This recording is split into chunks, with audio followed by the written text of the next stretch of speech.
Have you ever been confused by Medicare? Today, we're going to figure out how to keep Medicare working for you. Welcome to Retirement Revealed. I'm your host, Jeremy Keil, and we're here to turn your retirement savings into retirement income. Today, we're talking with Ari Parker about the three Medicare decisions to protect your health and money. Ari, welcome to the show. Thank you so much for having me, Jeremy. It's a pleasure to be with you. Yeah, this is going to be great. I'm especially excited because this is the first time I'm doing this where I've got several of our clients watching us record this live. So, welcome to all you watching us live. We're talking Medicare, and I thought it was so timely. Medicare open enrollment starts October 15th. So, here we are, October 13th, recording it. And I invited my clients to get the behind the scenes look, watch us record it live, and of course, ask any questions. So, some of the questions I see some come in already, a Q&A will be showing up. We'll ask their questions live. So go ahead, start typing into the chat. I'm sorry, your Q&A part of it there for any questions you have for me and Ari. And of course, this is publishing. You're probably listening to this recorded as a podcast or on YouTube on November 1st. If you're listening, you still have a lot of time in the Medicare enrollment. So go ahead and subscribe to the podcast, but then also send questions you have for me or Ari to podcast@keilfp.com, and we can get those out to you. All right, good. Well, Ari, tell us about yourself and how you got into Medicare planning. Jeremy, I came to this in a roundabout way. I actually am a lawyer by training, and I saw how difficult it was for my parents to get help with their Medicare. My dad didn't sign up for Medicare on time, so he actually never signed up for Medicare Part B. He didn't have medical coverage, even though he was a doctor. And my mom didn't know what type of coverage to choose when she first signed up for Medicare. And so we realized, me and my two co-founders, that there was a big need for people to get help on making the right Medicare decisions. When you're right about these decisions, and you mentioned your dad not signing up on time, I've got a client that relates to me. And of course, a lot of people that live in like Illinois, Ohio, I think Texas too, are kind of out of the Social Security system, but they're still in the Medicare system. Yeah. And so what happened for this person's parents is they were told by HR or somebody, "Oh, you're covered because you have health insurance. You don't have to sign up for the Medicare." Well, it turns out they did need to sign up for Medicare, and by the time they did, like 25 years later, the penalties and extra costs were astronomical on there. And so it's just amazing how what you don't know can hurt you. What somebody told you incorrectly can hurt you. So that's exactly right on why you came up with this business plan, and you wrote a book. You wrote the book. It's called Yes. I wrote a short book on Medicare. yeah, it's The called It's title Not is That Complicated. And I'm just curious, how can you say Medicare is not that complicated? it really isn't. It isn't. But one of the biggest misconceptions is that enrollment in Medicare is automatic. That's only the case if you're taking Social Security. If you're not taking Social Security, then it's something you have to affirmatively sign up for. And the time to do it is either 3 months before the month in which you turn 65, or if you or your spouse are working past age 65, then do it 3 months before you or your spouse intends to retire. Yeah, that 3-month thing is helpful, where I know that while you could file the month that you actually are eligible for, you can't get it. Like, you can't get Medicare that exact month. Am I correct with that? There's a technicality here, but I wouldn't risk it. You Yeah. technically would be able to sign up on the first day of the month, but you would need to do it in person, and it's a rigmarole. Some Social Security offices still aren't even open yet due to the public health emergency, which just ended in May. So I wouldn't risk it. I would do Yeah. it in advance. And the time to do it is 3 months before the month in which you turn 65 or the month in which you intend to retire. Yeah, so that's going to answer one of our first questions that came in here, which is my birthday is at the end of August in 2024. So plan it ahead. That's good. When should I sign up for Medicare? And I'll answer a quick part of it first is what I hear all the time is, oh, my Medicare starts on my birthday. So August, 25th. No, it actually starts the first of the month, right? So that's the first thing to keep in mind is it's not your birthday, it's your birth month. So this person's question, so August 1st is the first thing to think about. If your birthday is in August, August 1st is actually when Medicare I guess you're eligible for. But tell us, Ari, if your birthday's in August, when should you sign up for Medicare? May, 3 months before the month in which you turn 65. Yeah, So I would that's sign up for Medicare in May or June. And that way, as Jeremy mentioned, your coverage will begin August 1st. Now, there's an exception here if your birthday is on the first of the month. If your birthday falls on the first of the month, then you get Medicare a month early. So, for example, my birthday is February 1st. I would need to sign up before January 1 in order for my Medicare to take effect January 1st. that one's a little crazy. And I suppose in a way, thank goodness you get an extra month of Medicare, I suppose. Yeah, I'm But looking forward to it. but man, you can really mess things up if you think, oh, I'm going to sign up on February 1 and you show up. They're going to say you sign up a month late if you show up on February 1 to sign up, right? Yeah, so if I signed up on February 1st, then I would actually get a March 1st effective date. Yeah, I which is wouldn't 2 have months later than coverage. you could have. Yeah. Right. I wouldn't have coverage for the month of January or February. Yeah, those are our main questions that we're getting in is when do I sign up? Another question that was emailed to me when someone couldn't make it to our live show was I turned 65 in January of 2024. When should I sign up? I think I know the answer, and I think he and I are going to be talking very soon. Yeah, right now is when they should sign up Yeah, because January we're taping this in 2024. October. Yeah, Their enrollment period has started. yeah, Now that's is as good a exactly it. time as any to get it in. And there might be a government shutdown, which will affect processing times. I suppose, right? Get it in there. Good. Well, you're right. If you think through of just that 3 months early, know that it's on the first, or of course, you gave a great example. Good for you being a Medicare person and having the first for a birthday. You can use yourself as that example on there. So the kind of the enrollments, the 3 months ahead of time is something key to keep in mind. But Yes. another big question we get is what are the three key parts to Medicare?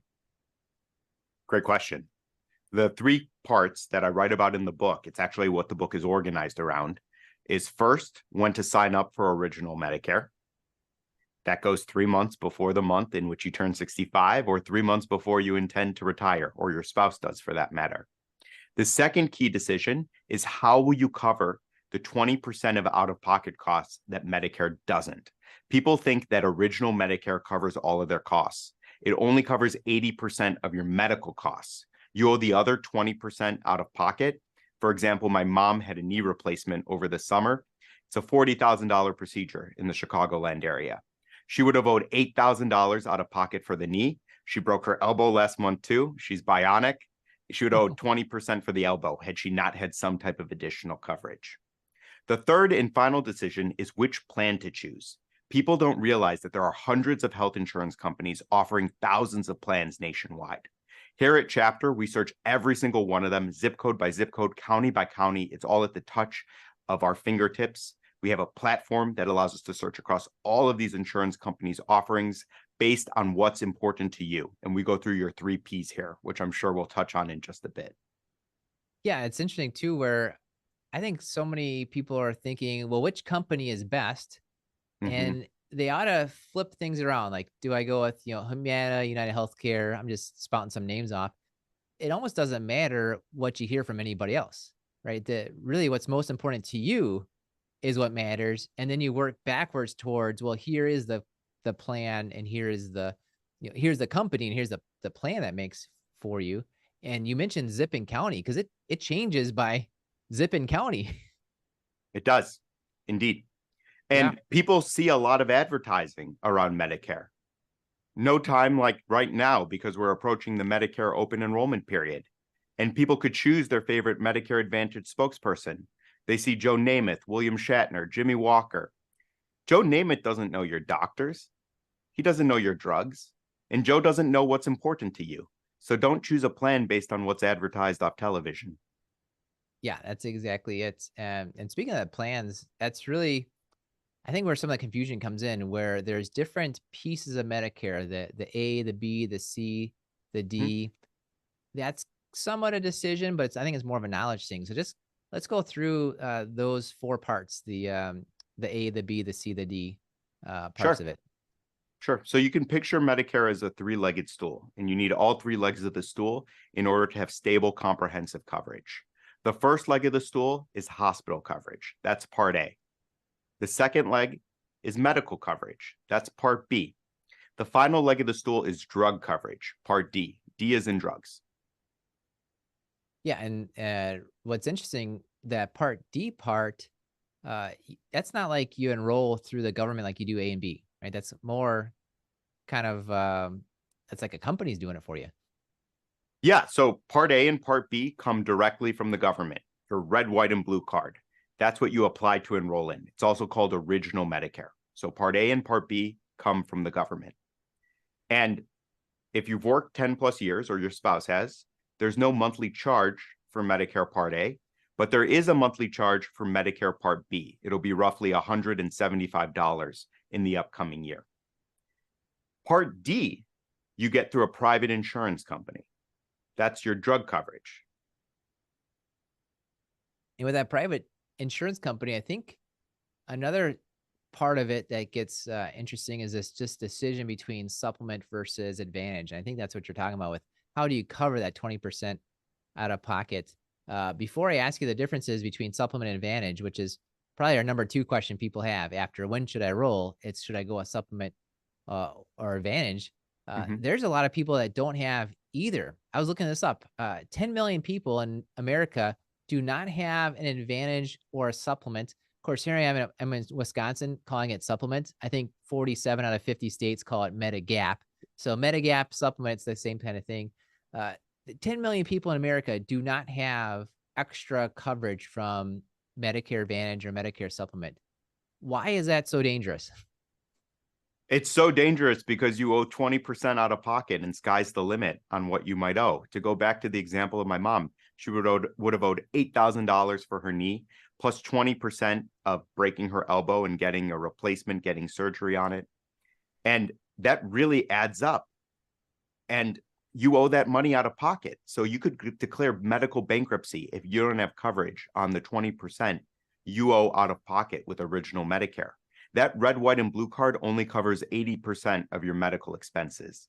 To get coverage for the other 20%, you would need to choose Medigap, which is also known as Medicare Supplement, or a Medicare Advantage plan. Yeah, that's the big question you're probably wondering is which one's best for me? And I think the Right. for me part is really a good thing to keep in mind, which usually people just say which one's best. And the actual answer is which one's best for me. So walk us through, how would you help someone make the decision between Medicare Advantage and a Medicare supplement or Medigap plan?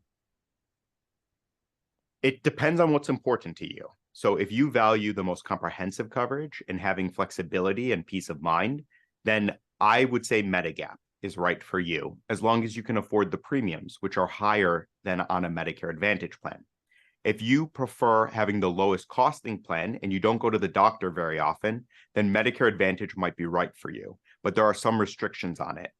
Unlike Medicare, which has no network restrictions, Medicare Advantage is offered through a private insurance company, and it's a replacement for Original Medicare.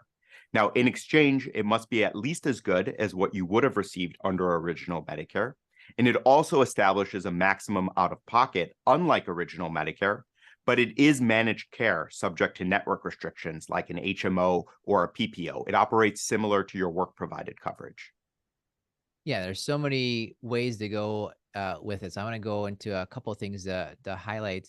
I think between this Medicare supplement and advantage is that you're probably used to more of an advantage HMO PPO type of plan. If you're working for corporate America, you probably have an HMO PPO type of plan, and you might be fine with it. The clients I was talking to just before recording this with you, uh, she was saying, I've kind of worked in HR. Like I know how HMOs and PPOs work. I'm in good health. I'm ready to go with advantage for her. But he's saying, I don't want to deal with that. I hated it the 40 years that I had HMOs and PPOs. I can't wait to sign up and get kind of the unlimited options in a way and go with the supplement, which just highlights, and they knew it, but I just want to highlight for everyone that there is no such thing as a family plan when it comes to Medicare. If there's 2 of you, you will have 2 different insurances, even if it's the same exact company. Like you'll have 2 plans, 2 different cards, which gives you a lot of flexibility. So this couple is somewhat typical where somebody might be used to filing insurance claims and stuff. Somebody might want to have the fuller coverage. Somebody might be in different health, and that would necessitate or encourage them to have a supplement or an advantage plan. So that's really something to keep in mind, is that there is no family plan when it comes to Medicare. You both, if there's two of you, you both have to sign up separately, differently, and it's helpful. There's maybe some extra flexibility. You can really tailor it to the individual's feelings about health insurance and which doctors they like, and so forth with that. Although your encouragement in the book, which I read the book in about an hour, is it really easy, very great to understand. That's a wonderful thing. And I'll just highlight that too, is everyone that's listening live, uh, I'm going to email you and I'll send you out the book. So I'll send you out Ari's book. But if you're listening through the podcast or YouTube, just email me, podcast@keilfp.com. The first three people I email, we will mail out to you Ari's book. So you'll get all this great wisdom, really easy to understand. I loved reading it about a week ago, and it was really helpful. I think I know a little bit about Medicare, but it really helped me learn even more. So thank you for that. That's why I wrote the book. Yeah, you got it. Well, to highlight still, of what's the way you decide to come ahead or decide which is the best for you on advantage or supplement, or which plan, the three P's you talk about: providers, prescriptions, priorities. What should we be thinking through with providers, prescriptions, priorities when we're deciding on advantage versus supplement, or which company, which plan? Yeah, that's absolutely how you should decide. You should use the 3 Ps framework, which is what my team and I use when speaking to clients one-on-one. Your providers are who are the doctors that you see. What are the doctors you would want to see if you developed a chronic condition or got sick? Would you want to come to the Mayo Clinic in Scottsdale? Would you want to go to MD Anderson, the nation's leading cancer research institute in Houston? Would you want to go to the Cleveland Clinic or somewhere local, perhaps in Wisconsin? Really depends. You need to make sure that if you go Medicare Advantage, that all of your doctors are in network and that the institutions you would want to go to are in network too. Each of the institutions that I just mentioned before wouldn't be in network with a Medicare Advantage plan. On the flip side, if you go Medigap, Medigap has no network restrictions. You can go to any doctor who accepts original Medicare nationwide. So even if you live in Milwaukee and you want to go to Houston for a second opinion, it's no problem. The second P are your prescriptions. What are the drugs that you take? Are they brand name or are they generic? What's the dosage and frequency? And also, what pharmacy do you like to go to? Is it a local one or is it a national chain? Is mail order suitable for you? This will go into figuring out cost control. The third and final P are your priorities. What's important to you? Do your grandchildren live out of state? Do you prefer to spend your winter somewhere a little warmer like Florida or Arizona? If so, the right plan for you is going to be different than someone who's a homebody. Well, it's interesting too, is these providers, prescriptions, priorities, that might change for you personally, and it might change what the insurances cover, right? The provider might go in or out of network. Your prescriptions might be the same prescription, but all of a sudden it's part of the formulary, which is the fancy word for kind of coverage list, or it's not. So that's why you're encouraging, that's a piece where you said, have Medicare work for you. And I think the biggest way to make Medicare work for you is to actually take advantage of the open enrollments that are out there to just double check. So what should you be looking at every year during open enrollment? The Medicare open enrollment period ends December 7th. The important takeaway for viewers is to confirm or review your coverage before the December 7th deadline. And what you should do in order to review is go through your 3 Ps, go through your providers. Has your health changed over the last year? Go through your prescriptions. Have they changed over the last year? Or do you anticipate in consultation with your doctor that they might change? And have your priorities changed? Or are they similar to last year? And then go through the plan that you had. What did you like about it? What did you dislike about it? And then set up a free one-on-one consultation with our team. There's no charge to you.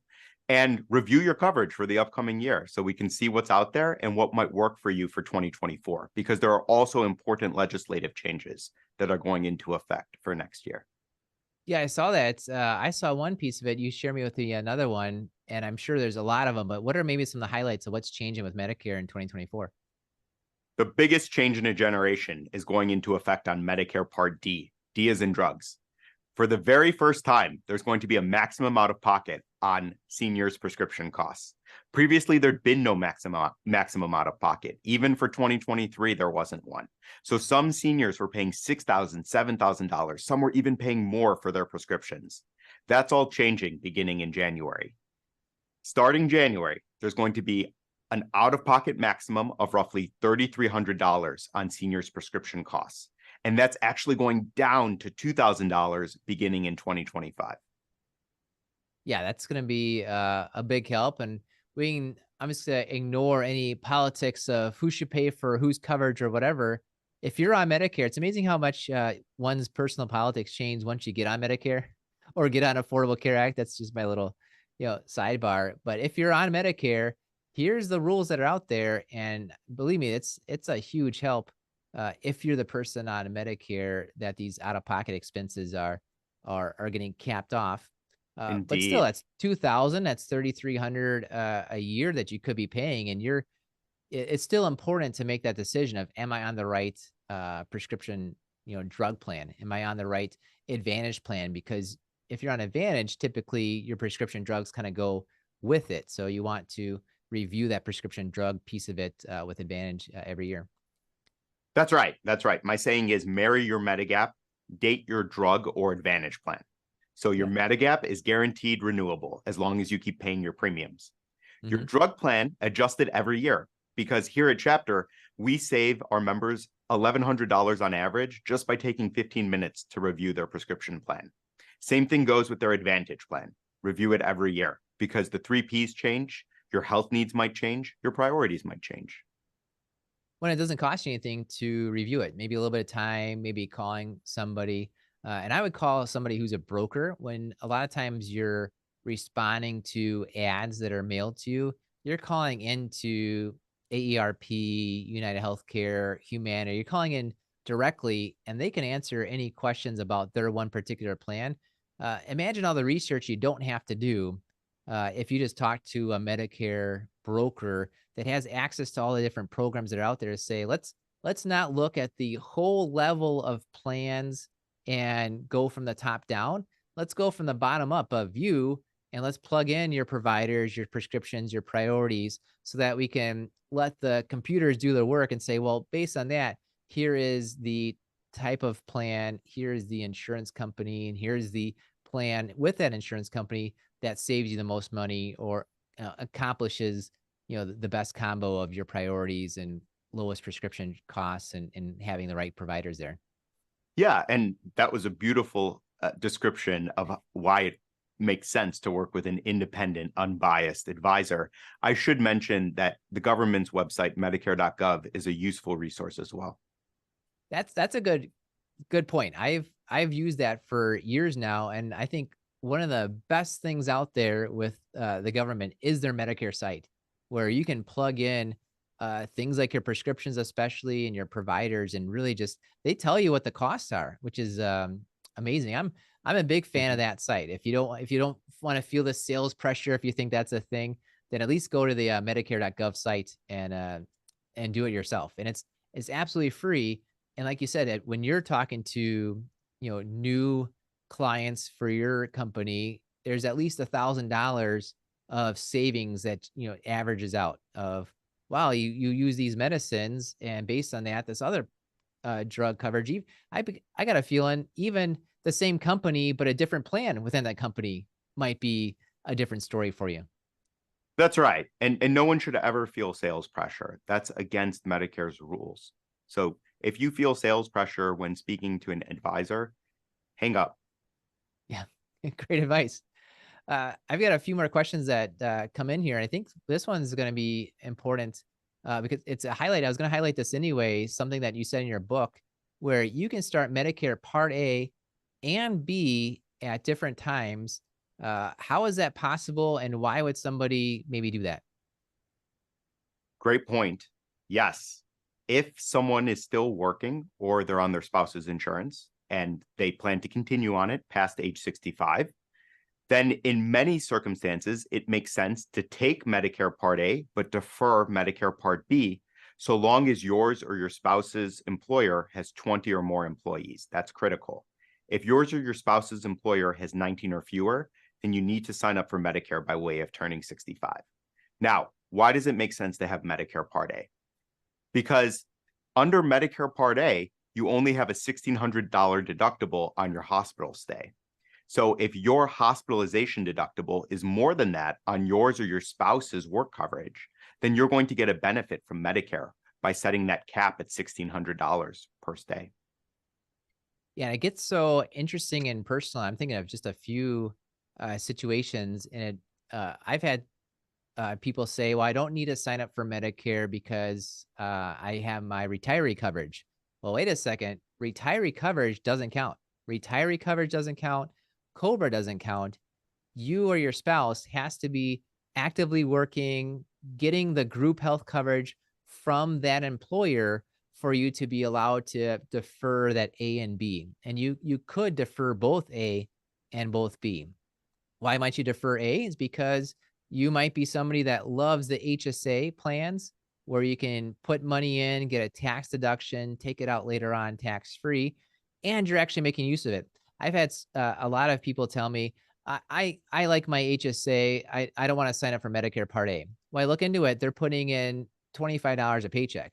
Like, don't worry about it. You're putting in $600 a year. That's not enough of a decision point. But I've had others that are maxing out with 8,000 a year into the HSA, and they really love it. And I say, you're at that employer. It's above 20 people. You can defer Part A if you want to, and if you're maxing the HSA for them, it made a lot of sense. Or I've got another. Let me go a step further. Yeah, go for it. You must defer Medicare Part A if you're actively contributing to a health savings account. Health savings accounts are great. They're triple tax advantaged. Me and my wife contribute to one, but we cannot start any part of Medicare if we plan to continue actively contributing to it. Yeah. And so that's a decision point. Do I go with Medicare Part A or do I keep going with my HSA? So that's a reason why with your working, remember, you got to be working and getting the health coverage from your actual, I'm working this week kind of a health coverage on there. But then there's one more thing. Yeah, go for it. There's one more thing, which is if you have a health savings account, it also means you're on a high deductible health insurance plan, because a high deductible health insurance plan is required in order to contribute to an HSA. Do the math here on whether it makes sense to continue on that high deductible health insurance plan, which could be a $6,000 to $10,000 deductible, which you need to meet before your coverage kicks in, or whether it might make sense to transition to Medicare, where the deductible for 2024 is going to only be $240 per year. So compare what is actually in your best interest. Yeah, and I like how you said do the math, because I've got a theory that you ought to learn the math, you ought to do the math, and usually it tells the answer. Just follow the math, right? If you are relying on hearsay, you might not necessarily get the right answer, but once you take the time to learn what the math is with HSAs and deductibles and out-of-pockets and things with Medicare, and you kind of run those numbers side by side, there's probably a pretty clear answer of, okay, I am better off to stick with the HSA, or I am better off going with the Part A, which, kicks out my HSA, and then I'm still working. And do I go with Part B or with the company health plan where you've got that Part B premium, or you've got the company health plan, or maybe you have both, right? Just run the math over all of it. And so the question I had was somebody that earlier this year, they were turning 65. We helped them to turn on Part A, and we were having them wait on Part B. So she's asking where if she stops working, right? So she's already 65. She's already on Part A, but she knows that when she stops working, she'll have to turn on Part B. So if she stops working and she needs health insurance on April 1, when should she sign up for Part B? So April 1 is her kind of no more health insurance date. So the time to sign up would be in January. There you go. 3 months ahead of time. That's the answer for a lot of things. Even though, and I think she was looking online, she saw you have like 8 months afterwards, a special enrollment period. Like, she doesn't have to sign up April 1, but why would you not? Right? Well, the issue is you wouldn't be actively working. and then you would have a gap in coverage and you wouldn't have health insurance during the interim because, Jeremy, as you mentioned, COBRA isn't creditable. Yep. Yeah. All right. I like this. So 3 months ahead of time seems to be the answer for just about everything. And it matches up with Social Security, where often you should sign up for Social Security 3 months ahead of time, just so that you can kind of get in the system, get the way that you want to be. Although just to, I think, finish up this conversation of Medicare, and I mentioned Social Mhm. Security, a lot of people have this belief that Social Security and Medicare are exactly the same. And it's interesting because they're not exactly the same, but they are kind of connected on there. So just tell us a little bit about how Social Security and Medicare are connected, but your decisions don't have to be relied upon to say do everything the exact same time. Yeah, so it's on the same application form. The application form asks you if you want to start Social Security. It separately asks you whether you want to start Medicare.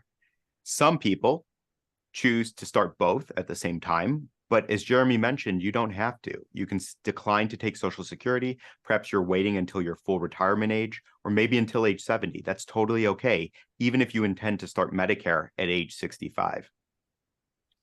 Yeah, I'm writing down here that your A and B for Medicare could be separate start times. Your Social Right. Security and your Medicare could be separate start times.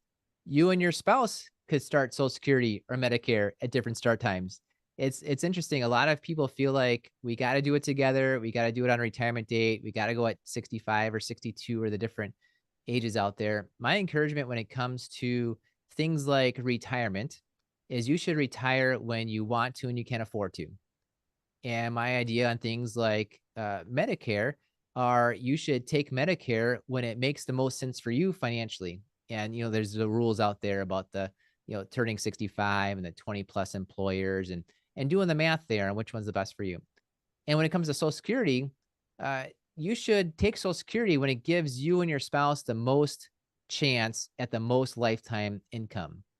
So, yes, those are all somewhat related, but they're not all exactly the same where you have to do everything exactly the same. And that's a drum I think I'm going to beat for a while because everyone kind of feels like I have to take Social Security the day I retire. I have to take Medicare when I take Social Security, and I have to take Social Security when I take Medicare. And like these aren't necessarily 100% absolutes, right? They're somewhat connected, but they're not absolutes. That's right. Yeah, awesome. Good. Well, I like hearing from the Medicare expert that I knew what I was talking about. Yeah, that was great. Excellent. Well, I've got one more question for you, Ari, but before that, tell us what's the best way to reach out to you?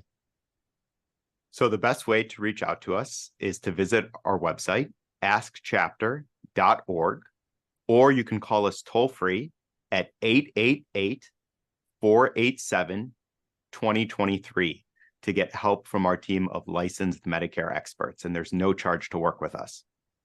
That's great. And of course, if you'd like more ideas on how to avoid big retirement mistakes, go ahead right now, click the subscribe button below. All right, final question for you, Ari. Tell us something about yourself that few people know about. And remember, this podcast is rated clean. Something about myself that few people know about.